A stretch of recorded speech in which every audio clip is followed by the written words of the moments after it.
Vous êtes-vous déjà demandé si la façon dont vous adorez Dieu vous rapproche réellement de lui ou plus loin? La Bible avertit que tous ceux qui prétendent servir Dieu suivent vraiment ses voies. Matthieu 7,21 dit « Tout le monde ne me dit pas « Seigneur, Seigneur » entrera dans le royaume des cieux. Cela signifie qu'il y a des gens qui pensent qu'ils honorent Dieu, mais qui sont en fait sur le mauvais chemin. Et voici la vérité choquante. Des millions de personnes dans le monde adorent Dieu d'une manière qui contredit complètement ce qu'il commande dans les Écritures. Pourriez-vous être l'un d'eux sans s'en rendre compte? Il y a des religions entières construites sur les traditions humaines, les faux enseignements et même la tromperie spirituelle, disordant la vérité de Dieu tout en conduisant les gens plus loin de lui. Certains nient la divinité de Jésus, d'autres ajoutent des doctrines qui ne viennent pas de la Bible, et certaines mélangent le christianisme avec les pratiques interdites. Mais la question est, que dit Dieu à ce sujet? Aujourd'hui, nous allons découvrir 9 religions qui prétendent adorer Dieu, mais le faire dans le mauvais sens. Certains d'entre eux vous choqueront. Ils pourraient même défier ce que vous avez cru toute votre vie, mais nous allons directement aux Écritures pour révéler ce que Dieu dit réellement. Avant de commencer, prenez un moment pour réfléchir. Suivez-vous vraiment le Dieu de la Bible, ou les traditions, la culture et les enseignements humains ont-ils façonné votre foi? Cette vidéo ne consiste pas à attaquer les gens, il s'agit de découvrir la vérité, parce que la Bible dit « Vous saurez la vérité et la vérité vous libérera ». Jean 8, 32. Et si vous vous souciez de votre salut, vous ne pouvez pas vous permettre d'ignorer cela. Alors restez avec nous jusqu'à la fin, car ce que vous apprenez aujourd'hui pourrait changer votre foi pour toujours. Et si vous croyez au pouvoir de la parole de Dieu, n'oubliez pas de vous abonner à la chaîne et d'allumer les notifications afin de ne jamais manquer de contenu comme celui-ci. Maintenant, commençons. Il y a une question fondamentale que chaque croyant doit poser, qui est Jésus-Christ. Les témoins de Jéhovah prétendent qu'il n'est pas Dieu, mais simplement l'archange Michael sous forme humaine. Mais si nous regardons les Écritures, nous voyons quelque chose de complètement différent. Jean 1 déclare « Au début c'était la parole, et la parole était avec Dieu, et la parole était Dieu ». Ce verset seul démontre l'idée que Jésus n'est qu'un ange. Il est divin. La Bible ne laisse aucune place à la confusion. Colossiens 2:9 déclare « Car en lui habite toute la plénitude de la divinité corporelle ». Cela signifie que Jésus incarne Dieu lui-même. Pourtant, les témoins de Jéhovah ont réinterprété ces versets, dépouillant le Christ de sa divinité, modifiant ainsi l'essence de l'Évangile. Si Jésus n'est pas pleinement Dieu, alors son sacrifice sur la croix perd sa puissance. Comment un être créé peut-il racheter le monde du péché? Cette fausse doctrine n'est pas seulement une erreur théologique mineure, elle déforme le fondement même du salut. La Bible enseigne que seul Dieu peut pardonner les péchés, Marc 2:7. Lorsque Jésus a pardonné des péchés, il n'agissait pas comme un messager, mais en tant que Dieu lui-même, quelque chose que les pharisiens reconnaissaient immédiatement. Les témoins de Jéhovah rejettent cela, sapant l'autorité même du Christ. Et c'est là que réside le danger. S'ils nient sa divinité, ils nient le vrai Jésus. Et s'ils nient le vrai Jésus, quel genre de salut ont-ils? L'apôtre Paul était clair dans 2 Corinthiens 11:4. Il y a de faux Christ et de faux évangiles qui égarent les gens. La plus grande tactique de l'ennemi n'est pas de retirer complètement Jésus, mais de le déformer juste assez pour que les gens suivent une version différente de lui, qui ne peut pas sauver. L'une de leurs plus grandes affirmations est que le nom Jéhovah doit être exclusivement utilisé pour se référer à Dieu. Mais dans le Nouveau Testament, Jésus reçoit des titres divins qui appartiennent à Dieu seul. Apocalypse 22:13 enregistre Jésus disant « Je suis l'alpha et l'oméga, le premier et le dernier ». Pourtant, dans Ésaïe 44:6, Dieu lui-même déclare « Je suis le premier et je suis le dernier. À part moi, il n'y a pas de Dieu ». Si Jésus n'était qu'un ange, pourquoi partage-t-il exactement la même identité divine que Dieu? C'est pourquoi la Bible nous avertit de tester chaque enseignement. L'ennemi travaille de manière subtile en utilisant des mots qui semblent bibliques mais qui tordent la vérité. Si Satan se déguisait en ange de lumière, 2 Corinthiens 11, 14, pourquoi ne déformerait-il pas également l'image de Jésus? Le danger ici est réel. De nombreuses personnes bien intentionnées suivent les enseignements des témoins de Jéhovah, croyant qu'ils honorent Dieu, alors qu'en réalité, ils rejettent la plénitude du Christ. Et rejeter la divinité du Christ signifie rejeter le véritable évangile. Jésus lui-même a averti dans Jean 8, 24, « Si vous ne croyez pas que je suis lui, vous mourrez dans vos péchés. » Ce n'est pas seulement une différence de doctrine, c'est une question de salut. Si Jésus n'est pas Dieu, alors son sacrifice n'est pas suffisant et que la foi en lui n'a pas de sens. Mais la bonne nouvelle est que la Bible fournit une preuve écrasante que Jésus est en effet Dieu, et le connaître car il change vraiment tout.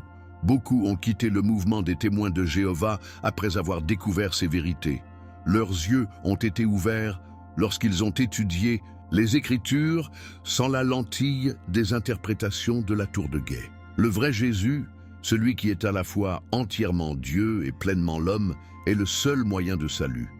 La question est maintenant, cherchons-nous le Jésus de la Bible ou un Jésus qui a été redéfini par l'homme? Parce que l'éternité dépend de le connaître comme il l'est vraiment.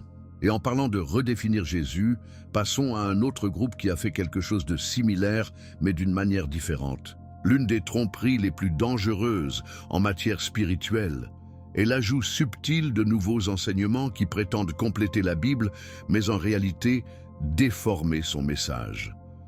La foi mormone, officiellement connue comme l'Église de Jésus-Christ des Saints des derniers jours, fait exactement cela. Ils acceptent le livre de Mormon, Doctrine et Alliance, et la perle de Great Price en tant qu'écriture aux côtés de la Bible. Mais voici le problème.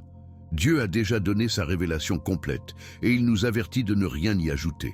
Galates 1, 8 déclare « Mais même si nous ou un ange du ciel, nous prêchons tout autre évangile que ce que nous vous avons prêché, laissez-le être précisé. » C'est un avertissement sérieux. La Bible n'est pas un livre qui nécessite une expansion, c'est la parole parfaite et complète de Dieu.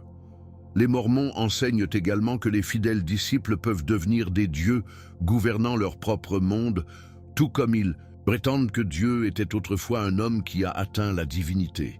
Mais où dans la Bible, Dieu dit-il jamais qu'il était une fois comme nous? Il ne le fait pas. En fait, Malachie 3, 6 déclare « Je suis le Seigneur, je ne change pas.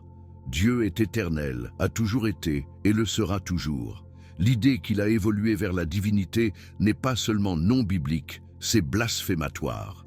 La Bible affirme à plusieurs reprises qu'il n'y a qu'un seul Dieu, et il n'y en aura jamais, Ésaïe 43, 10. Pourtant, les Mormons tiennent une conviction qui contredit directement cela. Et soyons clairs, si un enseignement contredit la Bible, ce n'est pas de Dieu, c'est aussi simple. Un autre problème majeur avec le mormonisme est sa vision de Jésus. Ils affirment que Jésus et Lucifer étaient des frères spirituels, tous, deux créés par Dieu. Mais la Bible dépeint une image différente. Jean 1, 3 nous dit que toutes choses ont été faites par le Christ. Cela signifie que Jésus est le Créateur, pas un être créé. Lucifer, en revanche, était un ange qui est tombé de grâce, Ésaïe 14, 12. Comment Jésus, la parole même de Dieu, Jean 1, 1, pourrait-il être au même niveau qu'un ange déchu? Le contraste entre le Jésus biblique et le mormon, Jésus, ne pourrait pas être plus austère. S'ils suivent un Jésus différent, alors ils suivent un évangile différent. Et nous avons déjà vu ce que Paul en avait dit dans Galates 1, 8. La nature trompeuse de ce système de croyance est déchirante. De nombreux mormons sont des gens gentils et sincères qui recherchent vraiment Dieu. Mais la sincérité n'équivaut pas à la vérité. Si la sincérité seule pouvait sauver, alors personne n'aurait besoin de Jésus. Mais Jésus lui-même a dit « Je suis le chemin, la vérité et la vie. Personne ne vient au Père sauf à travers moi. » Jean 14, 6. C'est une déclaration Direct, pas de livres supplémentaires, pas de nouvelles révélations sur Jésus et son travail fini. Si nous commençons à accepter des doctrines qui contredisent les Écritures, nous nous éloignons de la vraie foi. Il est essentiel que nous restions fondés sur la parole de Dieu. Lorsque les gens recherchent des nouvelles révélations en dehors des Écritures, ils s'ouvrent à la tromperie. La Bible est suffisante. Et au moment où nous croyons qu'il a besoin d'une mise à jour, nous ne faisons plus confiance à la sagesse parfaite de Dieu. C'est pourquoi nous devons discerner soigneusement chaque enseignement. Si un système de croyance nécessite des livres supplémentaires pour expliquer ce que la Bible enseigne déjà, c'est un drapeau rouge majeur. Et à mesure que nous allons de l'avant, nous verrons un autre groupe qui mélange la foi biblique aux influences externes, créant un dangereux mélange de vérité et d'erreur. L'un des plus grands dangers spirituels est de mélanger la vérité de la parole de Dieu avec des pratiques qui le contredisent. C'est exactement ce qui se passe dans les religions comme Candomblé et Umanda, où les éléments du christianisme sont combinés avec des traditions spirituelles africaines, un spiritisme et un culte ancestral. En surface, il peut sembler que ces religions reconnaissent Dieu, mais en réalité, ils intègrent des rituels que la Bible interdit strictement. Exode 20, 3-5 commande « Vous n'aurez pas d'autre Dieu devant moi. Vous ne ferez pas pour vous une image sculptée. Vous ne vous inclinez pas et ne les servirez pas. » Pourtant, dans ces systèmes de croyance, les adeptes invoquent diverses divinités, également connues sous le nom d'Orixas, tout en prétendant honorer Dieu. Mais la lumière et l'obscurité peuvent-elles vraiment coexister? La Bible est claire que l'adoration appartient à Dieu seul. Le problème du syncrétisme est qu'il dilue la pureté de la foi, le mélangeant avec des pratiques spirituelles qui éloignent les gens du seul vrai Dieu. Beaucoup impliqués dans ces traditions croient qu'ils peuvent honorer Dieu tout en se livrant à des rituels qui impliquent la communication spirituelle, la divination et les offrandes à des entités spirituelles. Mais l'Écriture ne laisse aucune place à cela. Deutéronome 18, 10, 12 met en garde contre la consultation des morts, pratiquant la sorcellerie et s'engager avec les esprits, qualifiant ces actes de abomination devant Dieu. Il ne s'agit pas seulement d'expressions culturelles différentes, il s'agit d'obéissance aux commandes de Dieu. S'il appelle quelque chose de détestable, pouvons-nous le justifier au nom de la tradition? Certains soutiennent que ces pratiques sont simplement un patrimoine culturel, une façon de se connecter avec des ancêtres et de rechercher des conseils spirituels. Mais Jésus ne nous a jamais appris à communiquer avec les morts ou à rechercher la sagesse des esprits. Au lieu de cela, il nous a pointés directement vers le Père. La Bible déclare qu'il n'y a qu'un seul médiateur entre Dieu et l'homme, Jésus-Christ. 1 Timothée 2, 5. Tout ce qui cherche une puissance spirituelle en dehors de lui est une déception dangereuse. Satan n'a pas besoin que les gens rejettent carrément Dieu. Il a seulement besoin d'eux pour déformer leur culte. 2 Corinthiens 11, 14 nous prévient que Satan se déguise en ange de lumière. S'il peut rendre les fausses pratiques spirituelles acceptables, il a déjà gagné la moitié de la bataille. Ce n'est pas seulement une discussion théologique, c'est une bataille pour les âmes. Beaucoup de ceux qui s'engagent dans ces pratiques éprouvent une oppression spirituelle, une peur et des troubles sans se rendre compte qu'ils ont ouvert des portes à l'influence démoniaque. Les gens recherchent une protection, une prospérité et des bénédictions à travers des rituels, mais ils se déchaient inconsciemment dans la servitude spirituelle. L'ennemi offrira toujours des solutions contrefaites, un soulagement temporaire qui a des conséquences invisibles. Mais Jésus offre une vraie liberté. Jean 8, 36 déclare « Donc, si le Fils vous libère, vous serez en effet libres. » Pas de rituel, pas d'offre aux esprits, juste la puissance du Christ qui brise chaque chaîne. Dieu appelle son peuple à la pureté dans le culte. Il n'y a pas de lumière de mélange avec l'obscurité, la vérité avec l'erreur, Jésus avec d'autres figures spirituelles. Au moment où nous commençons à justifier des pratiques qui contredisent les Écritures, nous compromettons notre foi. Il est temps de retourner dans le véritable évangile, où le Christ seul est Seigneur. Et pendant que nous continuons, nous verrons que même dans le christianisme traditionnel, certaines traditions élèvent la doctrine humaine au-dessus de la vérité biblique. Beaucoup de gens supposent que parce qu'une religion mentionne Jésus, elle doit être alignée sur la vérité biblique. Mais la vraie question est, suit-il les Écritures ou élève-t-elle les traditions humaines au-dessus de la parole de Dieu? Le catholicisme traditionnaliste, tout en professant la foi en Christ, présente des doctrines qui ne se trouvent nulle part dans la Bible. L'un des plus grands problèmes est la vénération des saints et l'intercession de Marie. Mais que dit réellement la Bible? 1 Timothée 2,5 déclare « Car il y a un seul Dieu et un médiateur entre Dieu et les hommes, l'homme Christ Jésus. » C'est clair? Aucun d'autre ne peut se tenir entre nous et Dieu. Pourtant, la tradition catholique enseigne que Marie et les saints agissent comme des intermédiaires. Mais si nous croyons vraiment en Jésus, pourquoi aurions-nous besoin d'un autre médiateur? La vénération des saints est souvent défendue comme un moyen d'honorer les saints hommes et les femmes du passé. Mais la Bible met en garde contre la prière à quelqu'un d'autre que Dieu.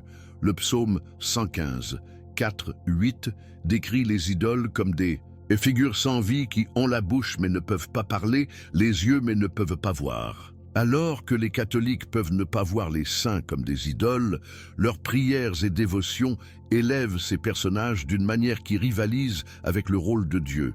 Nulle part dans les Écritures, nous ne voyons Jésus ou les apôtres que les croyants prient à quelqu'un d'autre que le Père.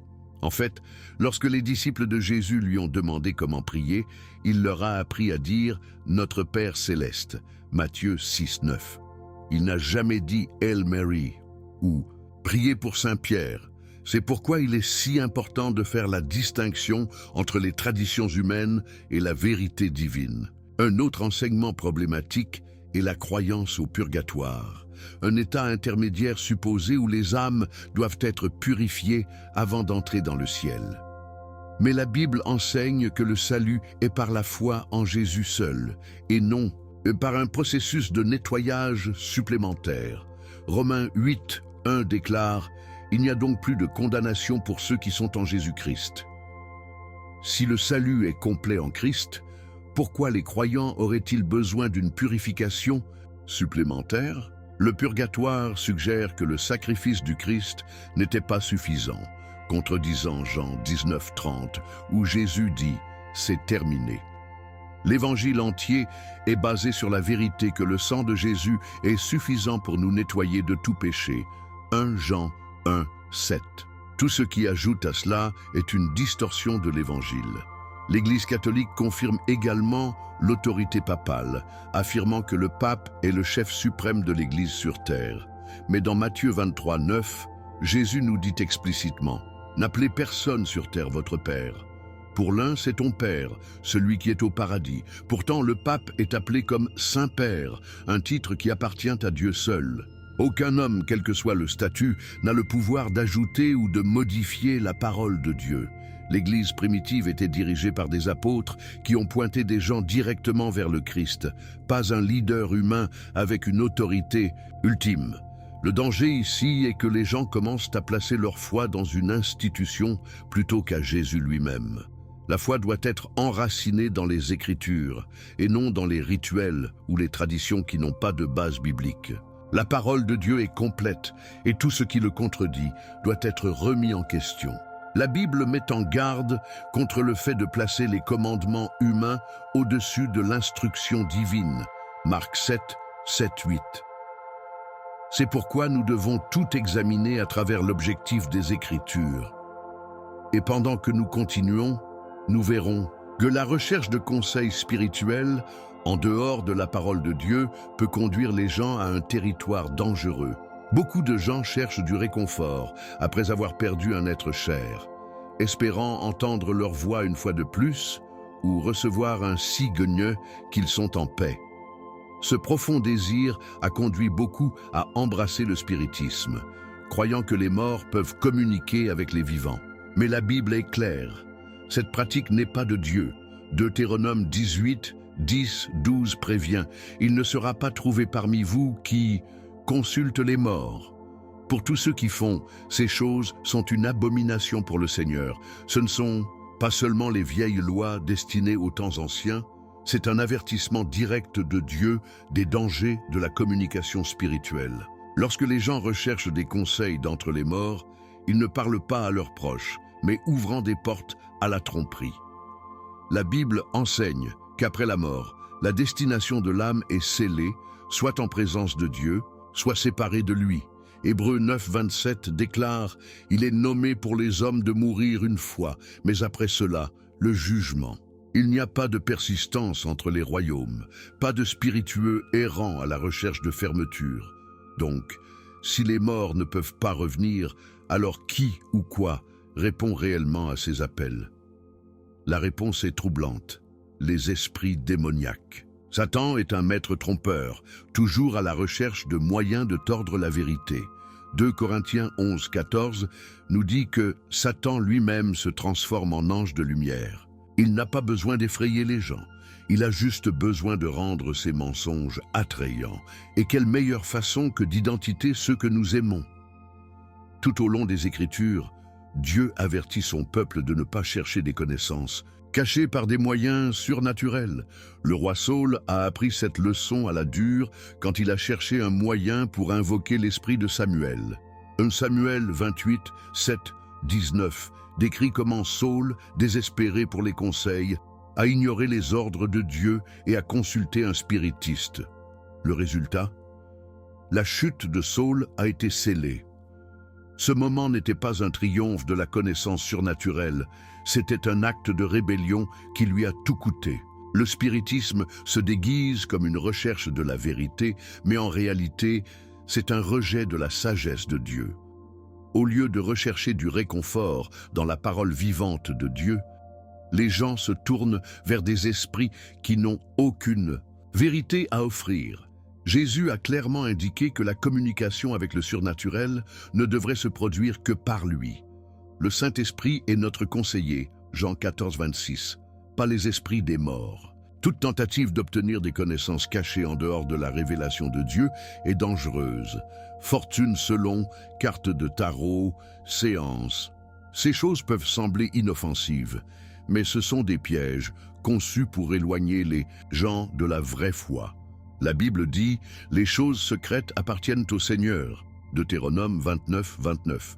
Si Dieu ne nous a pas révélé quelque chose, alors nous n'avons aucune entreprise à essayer de le découvrir par des moyens interdits. La vraie foi ne cherche pas de réponse de l'esprit, mais de Dieu seul. Les gens tombent souvent dans le spiritisme parce qu'ils aspirent à la certitude, pour des signes qu'ils ne sont pas seuls.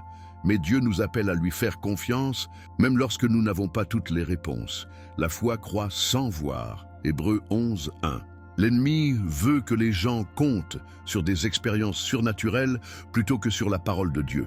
Mais en tant que disciples du Christ, nous devons rester fermes dans la vérité biblique. Et en parlant de chemins spirituels trompeurs, explorons un autre mouvement qui mélange plusieurs religions en une philosophie déroutante. L'un des systèmes de croyances les plus trompeurs dans le monde moderne est le mouvement New Age. Il se présente comme une illumination spirituelle, un chemin vers la découverte de soi, la paix et la connexion divine. Mais sous son extérieur, attrayant se trouve un mensonge dangereux, l'idée que la vérité est relative, que toutes les religions mènent au même Dieu et que les humains peuvent atteindre la divinité par des pratiques spirituelles. La Bible contredit directement cela. Jean 14, 6 déclare « Je suis le chemin, la vérité et la vie. Personne ne vient au Père sauf à travers moi. Ce n'est pas une option, c'est un absolu. » Jésus n'a pas dit qu'il était l'une des nombreuses façons. Il a dit qu'il était le chemin. Pourtant, les enseignements du Nouvel Âge nient cette vérité, encourageant les gens à trouver leur propre divinité intérieure au lieu de s'abandonner au Christ. Un problème central de la spiritualité du Nouvel Âge est son rejet de l'autorité biblique. Au lieu de s'appuyer sur la parole de Dieu, les disciples se tournent vers l'astrologie, la guérison énergétique, les pratiques de méditation et même les lectures psychiques, croyant qu'ils peuvent débloquer la sagesse surnaturelle par eux-mêmes. Mais Dieu a déjà mis en garde contre cela. Ésaïe 47, 13-14 réprimande ceux qui recherchent des conseils auprès des astrologues, affirmant qu'ils seront brûlés comme un chaume dans le feu. La recherche de connaissances cachées en dehors de Dieu n'est pas l'illumination, c'est une rébellion. Dans Genèse 3:5, Satan a trompé Ève avec le même mensonge que le nouvel âge promeut aujourd'hui. Vous serez comme Dieu. Cela a toujours été la stratégie de l'ennemi, pour convaincre les gens qu'ils n'ont pas besoin de Dieu parce qu'ils peuvent devenir eux-mêmes des dieux. Un autre danger de croyance du nouvel âge est l'accent mis sur l'énergie universelle au lieu du Saint-Esprit. Des pratiques comme le Reiki, les chakras et la guérison des cristaux prétendent exploiter l'énergie divine. Mais la Bible n'enseigne jamais que le pouvoir circule à travers les objets ou l'univers lui-même. Le vrai pouvoir ne vient que de Dieu. Jésus n'a jamais dit aux gens d'aligner leur énergie. Il leur a dit de se repentir et de le suivre. Matthieu 4:17. Au moment où nous commençons à chercher la puissance spirituelle en dehors de la présence de Dieu, nous ouvrons la porte à la tromperie. Beaucoup de ceux qui s'engagent dans ces pratiques éprouvent des sommets émotionnels temporaires, mais au fil du temps, ils se sentent plus vides qu'auparavant. C'est parce que ces méthodes offrent des illusions de paix, tandis que seul Christ donne une vraie paix. Jean 14:27. Le Nouvel Âge emprunte également les enseignements des religions orientales, enseignant que les gens doivent rechercher l'illumination grâce à des pratiques comme le yoga, la méditation transcendantale et la régression de la vie passée. Mais la foi biblique ne consiste pas à regarder vers l'intérieur pour trouver le divin. Il s'agit de regarder vers le haut pour chercher Dieu. La Bible met en garde contre les rituels vides, nous disant que le salut passe par la foi, pas les expériences mystiques. Colossiens 2:8 prévient « Voyez à ce que personne ne vous emmène captif par la philosophie et la tromperie vide selon la tradition humaine. » Le Nouvel Âge est rempli de traditions humaines qui sonnent profondément, mais elles sont spirituellement vides. Si quelque chose ne mène pas à Christ, cela mène loin de lui. Il n'y a pas d'intermédiaire. Le danger de la spiritualité du Nouvel Âge est qu'il se sent inoffensif. Il ne nie pas carrément Jésus, il le déforme simplement. Il le présente comme un enseignant éclairé, l'un des nombreux guides spirituels. Mais Jésus n'est pas seulement un enseignant, il est Seigneur, il est Dieu. Et le suivre signifie rejeter chaque faux chemin. Beaucoup ont été entraînés dans des pratiques du Nouvel Âge sans se rendre compte qu'ils s'éloignent de la vérité biblique. Mais la bonne nouvelle est que Christ accueille toujours ceux qui se retournent vers lui. Et en parlant de se détourner de Jésus, regardons maintenant un système de croyance qui attend toujours un Messie qui est déjà venu. Depuis des siècles, le peuple juif attendait l'arrivée du Messie, celui qui apporterait le salut et établirait le royaume de Dieu.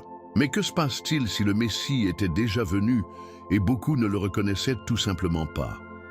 La Bible est remplie de prophéties sur Jésus-Christ, mais le judaïsme orthodoxe continue de le rejeter comme le sauveur promis. Isaïe 53 peint une image vivante du serviteur souffrant, décrivant un homme qui serait percé pour nos transgressions et écrasé pour nos iniquités. Qui d'autre correspond si parfaitement à cette prophétie mais Jésus? Et pourtant, malgré les preuves écrasantes dans les Écritures, beaucoup attendent toujours un Messie tout en ignorant celui qui a déjà tenu les promesses de Dieu. Le peuple juif s'attendait à un chef politique qui renverserait leurs oppresseurs et établirait un royaume terrestre. Mais Jésus est venu avec une mission différente, pour sauver l'humanité du péché. Jean 1:11 déclare « Il est venu à la sienne et le sien ne l'a pas reçu ». Ce rejet n'était pas dû à un manque de preuves, mais parce que Jésus ne correspondait pas à leurs attentes. Il voulait un roi conquérant, mais il est venu en tant que serviteur souffrant. Cependant, les Écritures avaient déjà prédit cela. Zacharie 9:9 a prophétisé que le Messie viendrait monter sur un âne, un signe d'humilité, pas de puissance militaire. Les choses même qui ont amené les gens à rejeter Jésus étaient des choses qui ont confirmé qu'il était exactement ce que les prophètes avaient décrit. L'un des plus grands arguments du judaïsme orthodoxe est que Jésus n'a pas accompli toutes les prophéties messianiques, en particulier celles concernant la paix mondiale et la restauration d'Israël. Mais ils ne vont pas voir la double nature de la prophétie. La première venue de Jésus était de provoquer le salut spirituel, et sa deuxième venue établira son royaume dans sa plénitude. Daniel 7, 13, 14 parle de la règle éternelle du Messie, et Apocalypse 19, 11, 16 confirme que Jésus reviendra en tant que roi conquérant. Ce n'est pas parce que certaines prophéties n'ont pas encore été réalisées, ne signifie pas que Jésus n'est pas le Messie. Cela signifie simplement que le plan de Dieu se déroule exactement comme il le voulait. Mais peut-être que les preuves les plus convaincantes viennent de Jésus lui-même. Il ne prétendait pas simplement être prophète, il a déclaré qu'il n'était qu'un avec Dieu. Jean 10, 30 déclare « Moi et le Père en sommes un ». Cette déclaration était si choquante que beaucoup ont essayé de le laver le blasphème. Pourtant, tout au long de l'Ancien Testament, nous voyons des aperçus de la nature divine du Messie. Mica 5, 2 a prophétisé que le souverain d'Israël serait éternel, ce qui signifie qu'il n'était pas seulement un homme, il était éternel. Les miracles de Jésus, son autorité sur les démons et son pouvoir sur la mort ont tous souligné son identité divine. Les preuves sont là, mais uniquement pour ceux qui sont prêts à le voir. Le rejet de Jésus en tant que Messie n'est pas seulement une erreur historique, c'est une tragédie spirituelle. Il a accompli les prophéties, il portait les péchés du monde, et il se leva à nouveau, prouvant sa victoire sur la mort. Mais pour ceux qui refusent de croire, l'attente continue. Cependant, la grâce de Dieu est toujours disponible.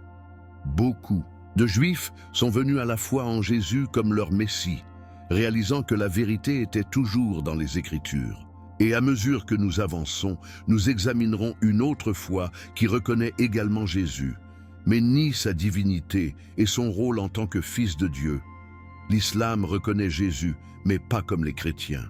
Dans les enseignements islamiques, Jésus est considéré comme un grand prophète, un messager de Dieu, mais jamais comme le Fils de Dieu ou le Sauveur du monde. C'est là que réside le conflit fondamental. La Bible déclare clairement que Jésus n'est pas seulement un prophète, il est Dieu dans la chair. Jean 1,14 déclare « Le mot est devenu chair et habitait parmi nous ». Ce verset à lui seul démontre l'affirmation islamique selon laquelle Jésus n'était qu'un homme transmettant un message. Il était le message, Dieu lui-même, entrant dans l'histoire humaine pour racheter sa création. Si Jésus n'est pas le Fils de Dieu, alors sa crucifixion, sa résurrection et son pouvoir de sauver ne signifient rien. L'islam nie complètement la crucifixion, affirmant que Jésus n'a jamais été réellement crucifié, mais qu'il ne apparaît que de cette façon. Sourate 4, 157. Cela contredit les preuves historiques, les contes de témoins oculaires et surtout les Écritures elles-mêmes. 1 Corinthiens 15, 3, 4 dit « Christ est mort pour nos péchés selon les Écritures, qu'il a été enterré et qu'il a été élevé le troisième jour. » La croix est le fondement même du salut. Sans cela, il n'y a pas d'expiation pour le péché. L'ennemi a toujours essayé d'effacer le pouvoir de la croix parce qu'il sait que c'est là que sa défaite a été scellée. Nier la crucifixion n'est pas seulement un désaccord théologique, c'est une attaque directe contre le plan de rédemption de Dieu. Un autre problème majeur est le rejet de Jésus par l'islam en tant que Fils de Dieu.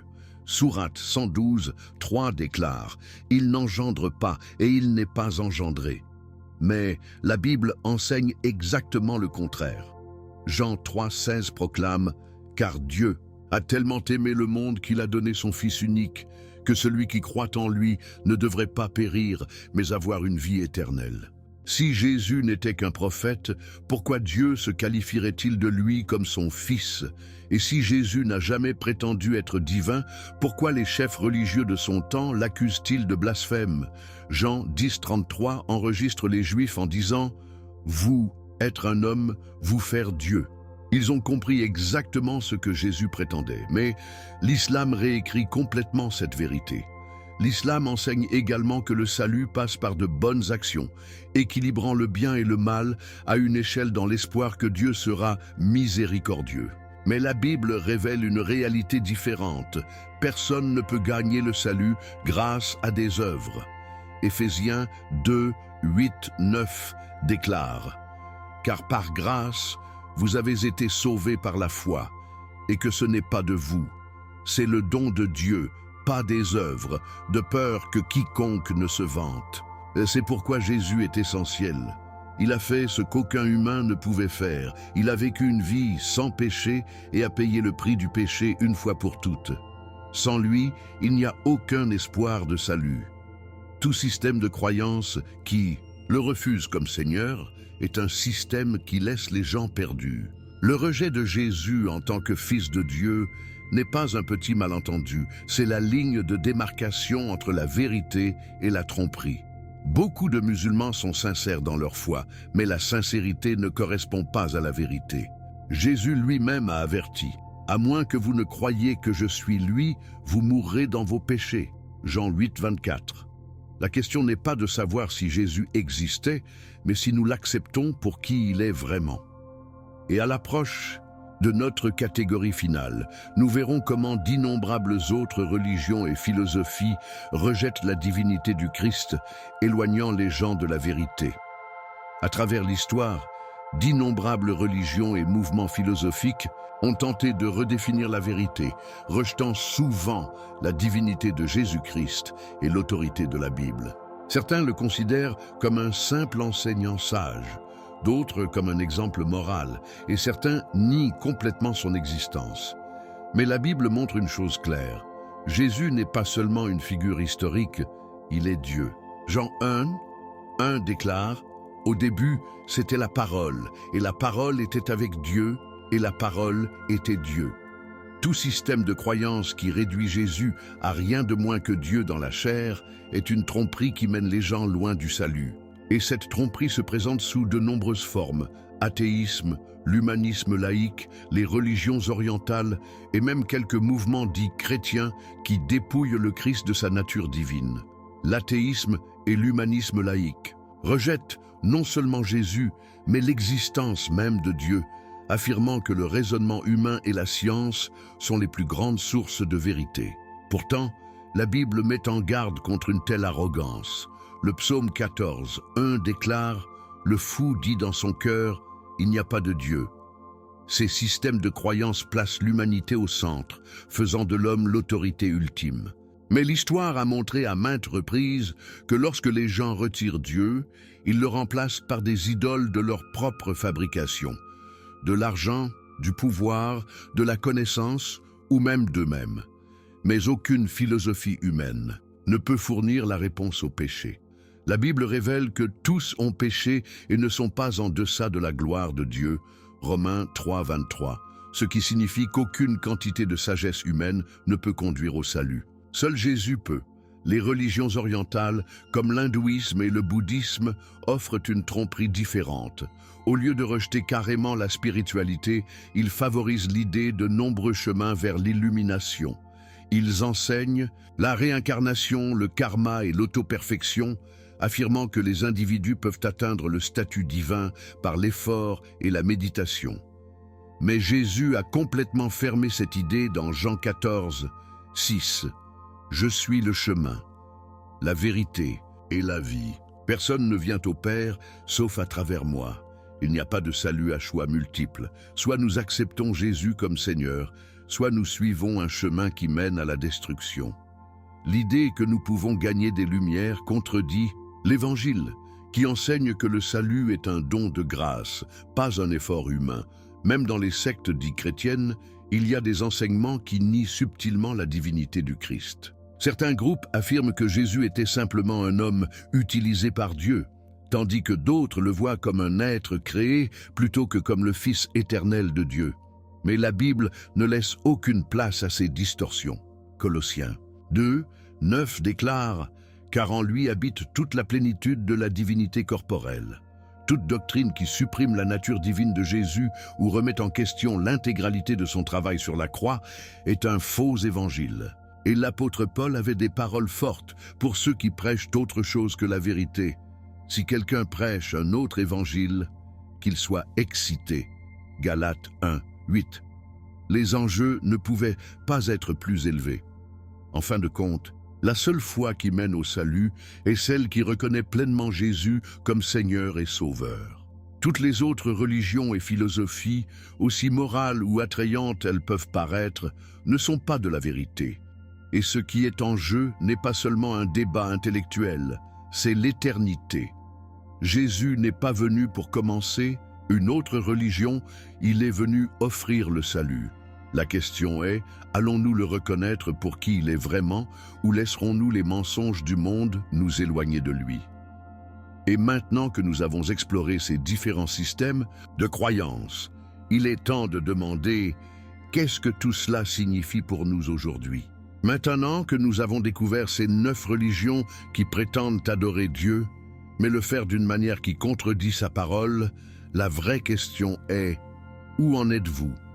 Suivez-vous le Dieu de la Bible, où les traditions, les doctrines humaines et les faux enseignements ont-ils façonné votre foi? Jésus nous a avertis dans Matthieu 7, 13, 14 que le chemin de la vie est étroit et peu le trouvent. Cela signifie que tous ceux qui croient en Dieu ne marchent pas réellement dans sa vérité. Alors demandez-vous, suis-je vraiment en train de suivre Jésus ou ai-je accepté des idées qui m'éloignent de lui? C'est votre chance de prendre position pour la vérité biblique. Si cette vidéo a ouvert les yeux, partagez vos réflexions dans les commentaires ci-dessous.